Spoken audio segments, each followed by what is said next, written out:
ఏమండి ఇక్కడ కూడా అండి, మనలో ఒకరు అంటాడు అంటే దేవుళ్ళలో ఆదాము ఒక్కడైపోయాడా? Yes, one among the gods. దేవుళ్ళలో ఒక్కడయ్యాడు ఆదాము. బైబిల్ స్పష్టంగా చెప్తుంది, ఇది దేవుడే ఒప్పుకున్న విషయం. అవునా కదా చెప్పండి? ఆదాము అంటే మనందరికీ మూల పురుషుడు. మనలో ఒకడయ్యాడు, మనలో ఒకడైపోయాడు. మనలో అంటే మనం దేవుళ్ళలో కలిసిపోయామా? ఎస్. అంటే 82 కీర్తన 1:6 చెప్పింది, మనం దైవాలుగా మారాము అంటే ఎస్, మంచి చెడ్డలు ఎరిగిన తర్వాత we are one among the gods. తనతో సమానంగా చేసుకున్నాడండి మనల్ని. ఆదాము గారు పాపం చేసిన తర్వాతే కూడా దేవుడు అయ్యాడు అని అంటే, అంతకు మునుపు దేవుడు కూడా ఏదో ఒక పాపం చేసి ఉండాలని వీళ్ళు ఒప్పుకోవాలి. ఎందుకనంటే పాపం చేస్తేనే కదా దేవుడు. మీరు ఆదాం గారు మనలో ఒకని వంటి వాడు అయ్యాడు అని వీళ్ళు బోధిస్తున్నారు కదా.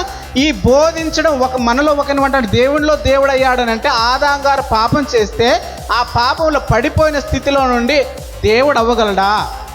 పాపం చేస్తే మనిషి దేవుడు అవ్వగలడా? పాపం పతనపు స్థితిలో ఉన్నవాడు మనిషి దేవునికి సమానుడు అవ్వగలడా?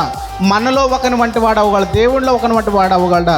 పతనపు పాపపు స్థితిలో ఉన్న ఆ మనిషి దేవుడిలో ఒకడు అవ్వగలడా?